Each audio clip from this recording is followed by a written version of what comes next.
সাক্ষী করে তারা নানান পরীক্ষা নিরীক্ষা দেয়, চেক আপ করার সাজেশন দেয়।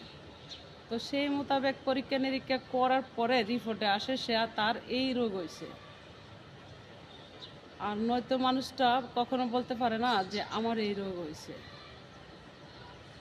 এক আর দুই হলো, যার বিপদ হয়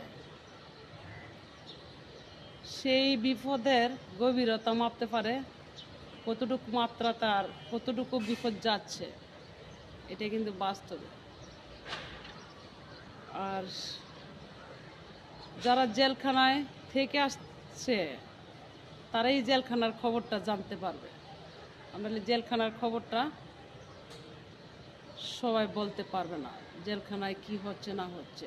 যদিও খবর যারা জেলখানায় নিয়ে পড়ে তারা বলতো, তাহলে মানুষ অপরাধ করতো না, ভয়ে আগেই সতর্ক হয়ে যাইতো,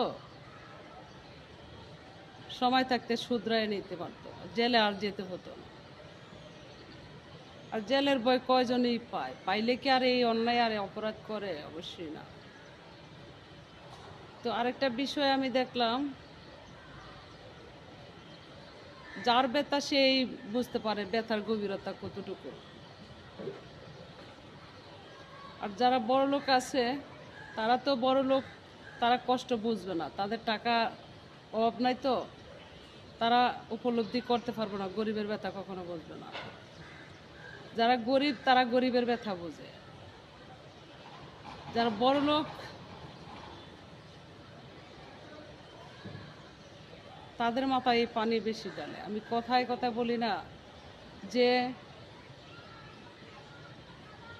একজন মানুষকে যখন এই উপর লেভেলে দেখে তো কিছু লোক শুরু করে তেল মারা, তো তেল মারতে মারতে তেলের দাম দেয় বাড়াইয়া। তো কিছু লোক আছে আবার যারা বড় হয় তাদের পাশে চামচামি শুরু করে, 2 টাকা পাওয়ার আশায়, খাওয়ার আশায়, নাম বিক্রি করে বড় নাম খেলানোর জন্য। তো চামচামি করতে করতে চামচের দাম বাড়ায় দেয়। তো এই আর কি।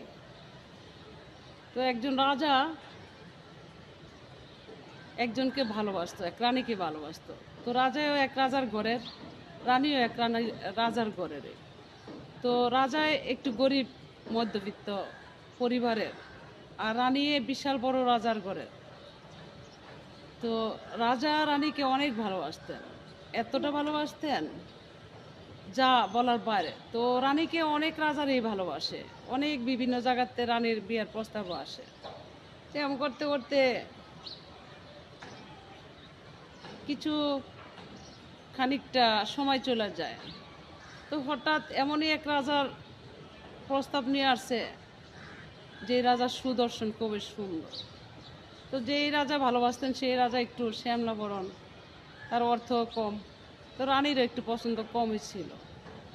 তো রানী যদি আবার এই রাজাকে, মধ্যবিত্ত পরিবারের রাজাকে ভালোবাসতো, অবশ্যই ধন সম্পদ দুনিয়ার কিছুই কাজ করতো না যদি মনের সাথে মন থাকতো।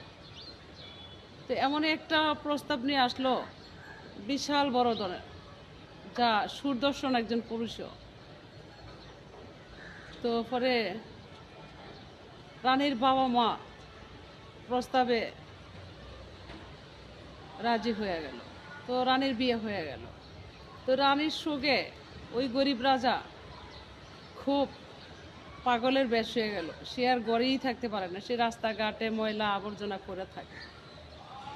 তো অনেকটা দূরে রানীর শ্বশুর বাড়ি, আরেক রাজ্য যাইতে হয়। তো রাজ্য যাওয়ার পথে ঘোড়ার গাড়ি দিয়ে রওনা হলো, রাজা নিয়ে যাচ্ছে। তো রাস্তার মধ্যে রাজায় পড়ে আছে পাগল হয়ে, চুল মূল ময়লা আবর্জনা অনেক কিছু, আরে একদম নোংরা।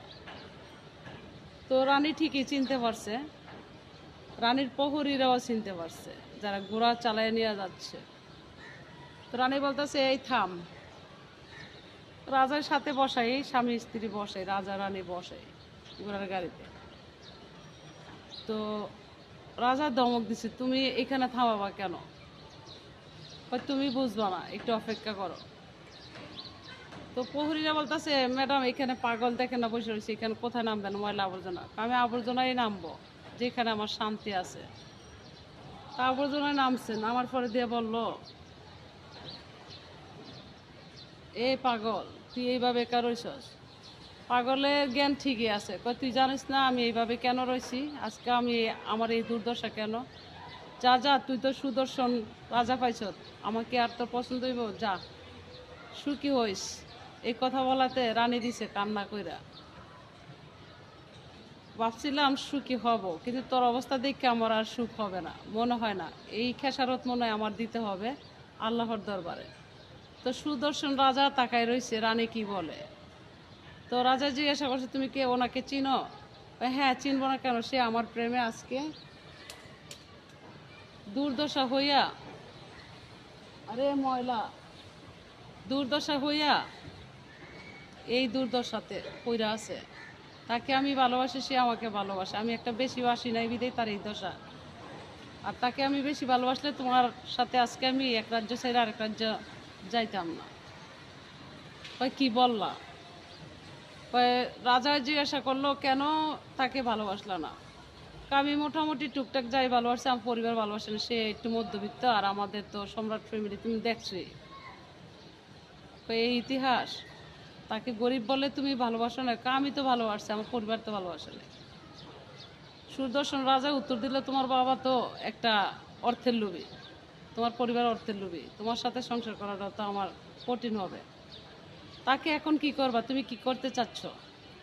তাকে আমি গোসল করাবো, সুন্দর করে পরিবেশ করে দিব, তাকে আমি পোশাক পরাবো। তো এখন কিভাবে নিবা? তুমি কি তোমার সাথে করে নিতে পারবা? সে কি সেই অবস্থান আছে?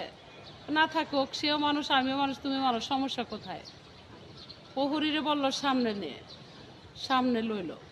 নেওয়ার পরে রানীর শ্বশুর বাড়িতে নিয়ে গেল। তো